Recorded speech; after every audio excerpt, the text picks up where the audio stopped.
Hello दोस्तों, आपका new study zone में स्वागत है। UP police, UP TET, super TET, इन सभी के लिए हम हिंदी में वर्णमाला पढ़ रहे हैं। ये हमारा पार्ट 2 है। आई होप आप सभी को ये वीडियो पसंद आए। वीडियो अच्छी लगे तो सभी लाइक करें, शेयर करें। चैनल पे नए हैं तो सब्सक्राइब जरूर करिए चैनल को। बेल आइकन को प्रेस करिए ताकि हमारी आने वाली वीडियो का नोटिफिकेशन आप सभी को मिलता रहे। तो ये वर्णमाला का पार्ट 2 है हमारा। हम पढ़ रहे थे स्वरों के प्रकार, स्वर के प्रकार, जिसमें हमने उच्चारण के आधार पर स्वर के प्रकार पढ़ लिए थे। ठीक है, उच्चारण के आधार पर स्वर के प्रकार आपके 3 थे: ह्रस्व स्वर, दीर्घ स्वर, प्लुत स्वर। इन तीनों के बारे में हमने पूरी अच्छे से चर्चा की थी। अब हम बात करते हैं लेखन के आधार पर, यानी जीभ के उच्चारण के आधार पर स्वरों के प्रकार। तो जीभ के आधार पर स्वर के प्रकार कितने होते हैं? 3 होते हैं। कौन कौन से? अग्र स्वर, पश्च स्वर और मध्य स्वर। अग्र स्वर, मध्य स्वर, पश्च स्वर, ये आपके जीभ के आधार पर स्वर के प्रकार होते हैं। अब बात आती है अग्र स्वर में कौन कौन से वर्ड आते हैं, कौन कौन से स्वर आते हैं। तो जो आपका छोटा आ है, सॉरी, अग्र स्वर में आपके जो मुख के आगे भाग से जो शब्द वर्ड बोले जाते हैं वो आपके अग्र स्वर में आते हैं। जैसे कि ई, ए, आए। अपने आप मुंह से आप बोलिए और इसकी उच्चारण देखिए, ये सारे आपके मुख के आगे हिस्से से ही होंगे उच्चारण में। ई, ए, आए। ठीक है, तो ये आपके 4 आते हैं अग्र स्वर में। ठीक है, मध्य स्वर में आपका क्या आता है? आ। जब आ बोलते हैं आ, तो आ हमारा किसमें आता है? मध्य स्वर में आता है। ठीक है, आ और आ ये हमारे आते हैं मध्य स्वर में। पश्च स्वर में हमारे कौन कौन से आएंगे? ऊ, ऊ, ओ, आओ, ये हमारे पश्च स्वर में आते हैं। ठीक है, तो ये हमारे स्वर थे। जीभ के आधार पर स्वर के प्रकार 3 हैं: अग्र, मध्य, पश्च। अग्र में हमारे छोटी ई, बड़ी ए, आए, ये 4 आते हैं। मध्य स्वर में छोटा आ और बड़ा आ आएगा। पश्च स्वर में छोटा ऊ, बड़ा ऊ, ओ, आओ। आप खुद अपने मुंह से बोलिए और देखिए, इनके बारे में अच्छे से समझ में आएगा। जब ई बोलेंगे तो आगे का भाग आपका कार्य करेगा। आ बोलेंगे तो बीच का भाग यानी मध्य का भाग कार्य करेगा। और जब ऊ, ओ, आओ, आओ बोलेंगे ना, तो आपका ये जो आवाज है ये आपकी निकलेगी पश्च भाग से। ठीक है, तो आप इनको, अगर क्वेश्चन आता है इनमें से कौन सा अग्र स्वर है, मध्य स्वर है, पश्च स्वर, तो आप इनको बोल कर भी टिक कर सकते हैं ऑप्शन सही। ठीक है, नेक्स्ट हमारा आता है वर्गीकरण में ओष्ठ के आधार पर स्वर के प्रकार। तो ओष्ठ के आधार पर स्वर के प्रकार हमारे कितने हैं? 2 हैं। कितने हैं? 2 हैं। ऐसे भी पूछ लेता है कि ओष्ठ के उच्चारण के आधार पर स्वर के प्रकार कितने हैं, तो 2 हैं। कौन से? वृत्तमुखी और आवृत्तमुखी, ये आपके 2 प्रकार हैं ओष्ठ के आधार पर। वृत्तमुखी क्या है? यानी उच्चारण करने पर ओठ गोल हो जाते हैं, तो उसे बोलते हैं वृत्तमुखी। ठीक है, वृत्तमुखी स्वर। ठीक है, और उच्चारण के आधार पर जो मुख गोल नहीं होता है तो उसे बोलते हैं आवृत्तमुखी स्वर। क्लियर है? तो वृत्तमुखी में आपके ओठ गोल हो जाएंगे। जैसे बोलिए अपने मुख से खुद, छोटा ऊ, ऊ, आओ। तो इसमें ओठ का यूज हो रहा है, इसलिए ये ओष्ठ के आधार पर है। वृत्तमुखी यानी मुख गोल हो रहा है, ऊ, ऊ, आओ, ओ, आओ। ठीक है, तो ये मुख गोल हो रहा है आगे का हिस्सा, तो ये हो गए वृत्तमुखी में आएंगे। ठीक है, आवृत्तमुखी में मुख आपका गोल नहीं होगा। जैसे आप बोलिए मुख से अपने आ, आ, मुख गोल हो रहा है? नहीं, मुंह तो फैला रह रहा है ना। ई, ई, ए, आए, ये मुख गोल नहीं हो रहा। बाकी कोई भी आपका हो उससे कोई मतलब नहीं है। ठीक है, मुख गोल नहीं होना चाहिए। ठीक है, तो वृत्तमुखी में हमारे क्या आएंगे? उ, ऊ, ओ, आओ। ठीक है, जब बोलते हैं तो मुख आपका जब होगा तो वो गोल हो जाएगा। आवृत्तमुखी में आ, इ ई ए ऐ री, ये आपके आ जाएंगे आवृत्तमुखी में। तो स्वर आपके होते हैं टोटल 11 और उष्ट के आधार पर 2 प्रकार के होते हैं, वृत्तमुखी, आवृत्तमुखी। उन 11 को हमने इन 2 भागों में विभाजित कर दिया है, ठीक है।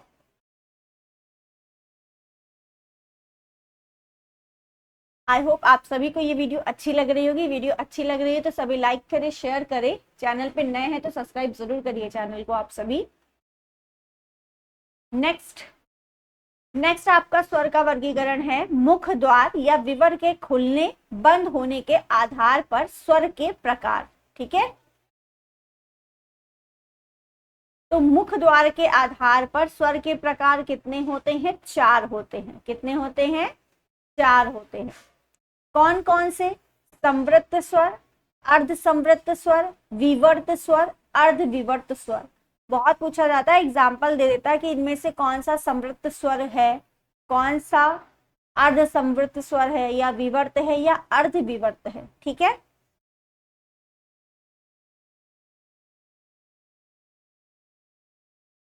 तो संवृत्त स्वर में आपके कौन से आते हैं?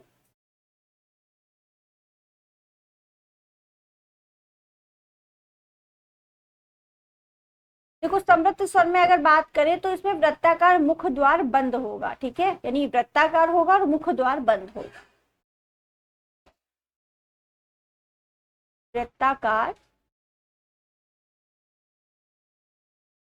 मुख द्वार बंद। और जैसे एग्जाम्पल देखते हैं, ई ई ई ई ओ ओ, वृत्ताकार और मुख द्वार जो है वो आपका बंद होगा, ई ई ओ, ठीक है। अर्ध समृद्ध स्वर में आपका क्या आएगा? अर्ध समृद्ध स्वर में मतलब आधा बंद, जो आपका मुख द्वार होगा वो आधा बंद होगा और आधा खुला होगा, आधा बंद होगा। जैसे ए ओ, ए ओ आपके किस में आएंगे? अर्ध समृद्ध स्वर में आएंगे, ठीक है, आधा बंद होगा मुख द्वार आपका। और अगर मुख द्वार खुला हो तब, यानी विवर्त का मतलब क्या होता है? मुख द्वार खुला होना, मुख द्वार खुला, ठीक। तो इसमें कौन से आएंगे मुख द्वार खुला में? विवर्त स्वर में आ, बड़ा आ, मुख द्वार पूरा खुल जाएगा, ठीक है। और जब छोटा आ बोलते हैं अ, तो मुख द्वार हमारा आधा खुलता है, ठीक है। तो मुख द्वार हमारा आधा खुलेगा। अर्ध विवर्त स्वर में आपके मुख द्वार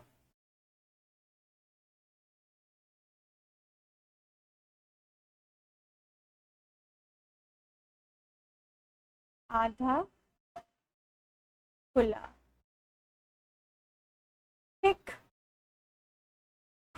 फॉर एग्जाम्पल कौन कौन से आपके वर्ड आ सकते हैं इसमें? अर्ध अर्ध विवर्त स्वर में तो ये आपके आएंगे छोटा आ ए, ए तो हमारा आ चुका। अर्ध संवृत स्वर में आए आएगा हमारा, अर्ध विवर्त स्वर में आ, आए, औ, और एक आपका आगत स्वर होता है औ, ठीक है, ये भी आपका आ जाता है अर्ध विवर्त स्वर में। क्लियर है इतनी बातें? तो आप जैसे ये ना याद कर पाए ऐसे कि वृत्ताकार मुख द्वार बंद, ये सब तो सिर्फ समझाने के लिए बताया गया है, बाकी इनको आप डायरेक्ट याद कर लीजिएगा। एग्जाम में ये पूछा जाता है समृद्ध स्वर में कौन से आते हैं, तो समृद्ध स्वर में 4 हैं, ई ई उ। अर्ध समृद्ध स्वर में ए और ओ है। विवर्त स्वर में आपका बड़ा आ है। अर्ध विवर्त स्वर में बड़ा छोटा आ, आए, औ और औ जो है आपका वो अर्ध विवर्त स्वर में होगा, ठीक है। क्लियर है इतनी बातें? तो ये स्वर का जो वर्गीकरण था वो हमने बात कर ली, ठीक है। एक बार देख लेते हैं। हमने स्वर के प्रकार में पहले हमने उच्चारण के आधार पर वर्गीकरण किया था, तो हमारे 3 थे, ह्रस्व स्वर, दीर्घ स्वर, प्लुत स्वर, ठीक है। ह्रस्व स्वर को मूल स्वर, एक मात्रिक स्वर, लघु स्वर ये भी कहते हैं। इनकी बात हमने कल कर ली थी, रिवीजन भी कर लिया था, आप सभी ने किया भी होगा रिवीजन अच्छे से। और ये चैप्टर जब कंप्लीट होगा उसके बाद हम इसके क्वेश्चंस लेंगे, देखते हैं आपने कितना अच्छे से तैयारी की है, कितने अच्छे से इसको पढ़ा है। ठीक है, फिर हमने दूसरा वर्गीकरण किया था जीभ के प्रयोग के आधार पर। तो जीभ का प्रयोग करते हुए स्वर कितने प्रकार के होते हैं? 3 प्रकार के होते हैं, अग्र स्वर, मध्य स्वर, पश्व स्वर। तो यहाँ पर हम जीभ की बात कर रहे हैं, तो अग्र स्वर में आपकी जीभ आगे लगेगी, ई ए ऐ। तो आपकी जीभ आगे लग रही, इसलिए ये आपके कौन से हो गए? अग्र स्वर हो गए। मध्य स्वर में आपका कौन सा आएगा? अ आ। तो मध्य स्वर आप जब बोलेंगे तो ये आपके अ आ, तो यहाँ बीच की बात होगी, मतलब आवाज जो निकलेगी वो बीच पे ज्यादा जोर देगी, तो ये हो गए मध्य स्वर हमारे। ठीक है, अब बात करते हैं पश्व स्वर, यानी पीछे। पश्व मतलब पीछे, तो पीछे से आवाज निकलेगी आपकी, बोलिए मुख से अपने, उ ऊ ओ औ। तो आप मध्य के नीचे से आवाज निकलेगी। ठीक है, तो ये जीभ के आधार पर हो गए आपके अग्र स्वर, मध्य स्वर, पश्व स्वर। ठीक है, क्लियर?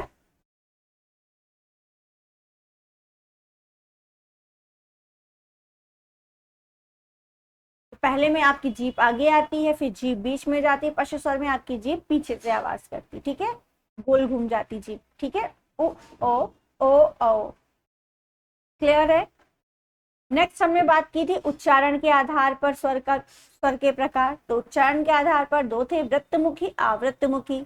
वृत्तमुखी में हमने कहा था मुख जो है आपका वो गोल हो जाएगा। ठीक है, ओष्ठ जो आपके ओठ हैं वो गोल हो जाएंगे, तो वो हमारे वृत्तमुखी स्वर होंगे। और जिनमें आपके ओठ आपके गोल नहीं होंगे वो आवृत्तमुखी स्वर होंगे। तो जब आप बोलेंगे उ उ ओ औ, तो आप जब बोलेंगे इसे तो देखिए मुख जो आपका ओष्ठ है वो गोल हो रहा है, इसका मतलब ये कौन से स्वर हो गए? वृत्तमुखी स्वर है। और जब आप आ ई ए ऐ री ये बोल रहे हैं तो क्या आपकी ओष्ठ गोल हो रही है? नहीं हो रही, इसका मतलब ये आपके आवृत्तमुखी स्वर होंगे। क्लियर रहती बातें? एंड लास्ट हमारा वर्गीकरण क्या था? मुख द्वार या विवर के खुलने, विवर हमारा मुख होता है। ठीक है, मुख के खुलने बंद होने के आधार पर। तो मुख हमारा कब कितना खुलता है? जैसे आ बोलते हैं तो पूरा खुल जाता है मुंह। ठीक है, तो वो विवर्त स्वर में आ जाता है आ। जब छोटा आ बोलते अ, तो हमारा आधा मुख खुलता है अ। ठीक है, तो ये हमारा किस में आ जाता है? अर्ध विवर्त स्वर में आ जाता है। ठीक है, अब बात करते हैं संवृत की। संवृत में क्या होगा? मुख द्वार आपका बंद होगा, ई उ ओ, तो आपका जो मुख द्वार है वो बंद है। ठीक है, अर्ध संवृत स्वर में ए ओ, आपका आधा बंद है। ठीक है, समझ गए? तो ये आपके हो गए मुख द्वार के विवर के खुलने और बंद होने के आधार पर। इनको आप शायद बोल के ना समझ पाए तो इनको आप याद कर लीजिएगा, क्योंकि इसमें मुझे भी कंफ्यूजन हो जाती है थोड़ी थोड़ी, इसीलिए बोल रही हूँ। ठीक है,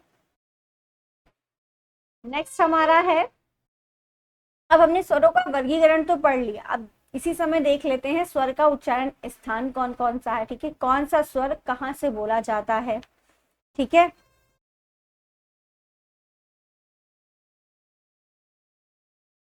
तो बात कर लेते हैं स्वर के उच्चारण स्थान की।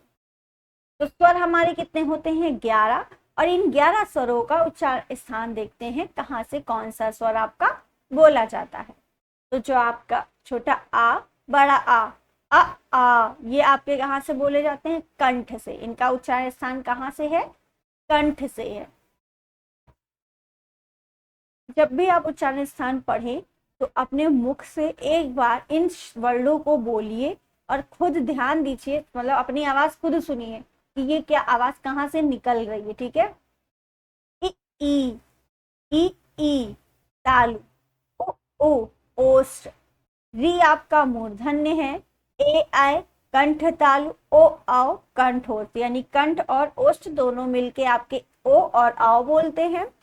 कंठ और तालु दोनों मिलकर आपके ए और ऐ का उच्चारण स्थान होता है। ठीक है, इसकी एक ट्रिक जो है आपके उच्चारण स्थान के नाम से हिंदी के पीडीएफ में पड़ी होगी, वो आप देख लीजिएगा, या तो इसी क्लास में हम इसकी बात करेंगे उच्चारण स्थान की। आपके एक जो सूत्र होता है संस्कृत का वो सूत्र है, ठीक है, उसको हम लोग संस्कृत में पढ़ते हैं, उससे आपके सारे के जितने भी वर्ड है उन सबके उच्चारण स्थान क्लियर हो जाएंगे। तो उसको हम पढ़ेंगे ही, लेकिन उससे पहले इसको भी आप एक बार ध्यान देके पढ़ लीजिए, ठीक है। तो छोटा बड़ा कंठ से, छोटी बड़ी तालु से, उ ओष्ठ से, री आपका मूर्धा से, ए आए कंठ तालु से, ओ आओ कंठोष्ठ से, ठीक है। ये आपका हो गया स्वर का उच्चारण स्थान। अब हमारे स्वर में हमने स्वर की बात की, स्वर हमारे कितने होते हैं 11, लेकिन हमारे जो अगर बोले जाए कुल स्वर कितने होते हैं, जब कुल स्वर की बात कर देते हैं तो हमारे अंग और आहा भी हमारे स्वर में ही जुड़ जाते हैं, तब हम 13 हो जाते हैं हमारे, ठीक है।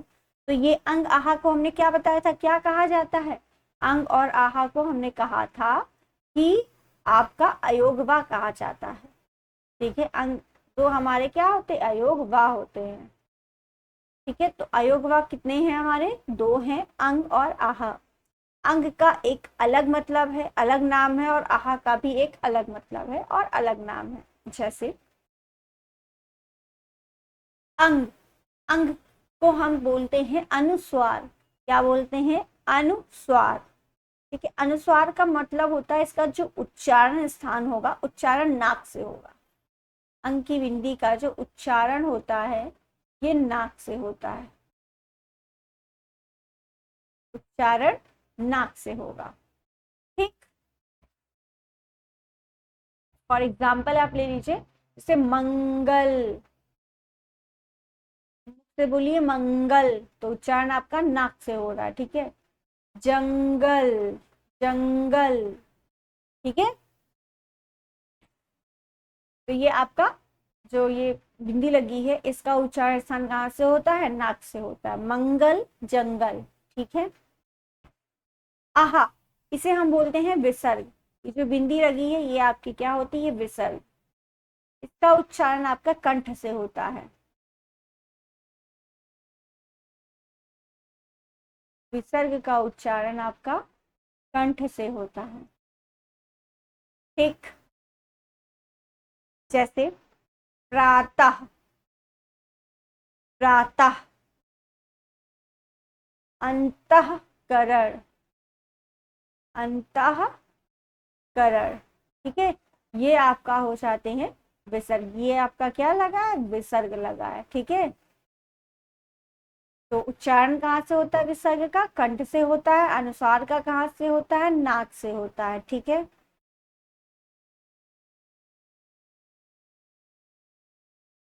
इतनी बात क्लियर है। अब एक और है हमारा चंद्र बिंदु, उसकी भी बात कर लेते हैं। इसे बोलते हैं अनुनासिक स्वर, अनुनासिक, अनुनासिक हमारा होता है चंद्र बिंदु, ठीक है। तो चंद्र बिंदु का अगर पूछा उच्चारण स्थान कहाँ से होता है, तो इसका उच्चारण स्थान आपका नाक और मुख दोनों से होता है,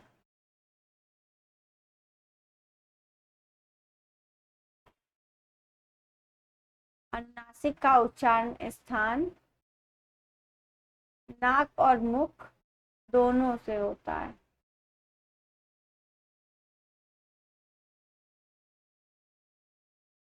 ठीक है। या मुंह लिख लेते हैं, ज्यादा सही है। नाक और मुंह दोनों से होता है आपका, जैसे गांव, ठीक है, आंख।